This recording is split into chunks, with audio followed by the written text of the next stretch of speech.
We're talking about what jazz is for us, how jazz makes us feel.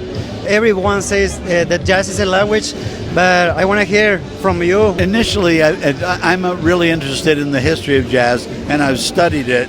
Jazz is really a music of freedom. It was the music of the American slaves in the city of New Orleans specifically, and it was a way of being free when they were not free, so that freedom of expression became just as important as economic freedom or physical freedom in the case of the slaves. And of course, it evolved after slavery ended, but slavery hasn't completely ended in the United States, as we well know with the latest president that we have.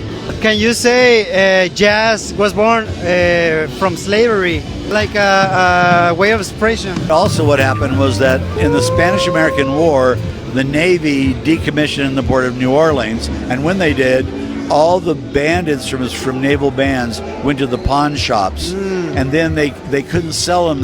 They made them cheaper and cheaper, and finally, people who were the progeny of the slaves, 30 years later, could buy them, and they picked them up and didn't know how to play them. Wow. So they played pentatonically, which is the way it's played in West Africa, and very rhythmically. Yeah. And that was the beginnings of that kind of thing. And it's an expression of freedom, creativity, and it represents an openness that you don't always find in pop. And I by the way, I love pop. I love funk and soul and whatever. But it has that going. That was what we're talking about. That jazz has that thing of, en español se llama elocuencia, eloquences. I don't know if that you can say everything, whatever it comes to your mind right away, listening to your and responding from what you're listening right in the moment. Right.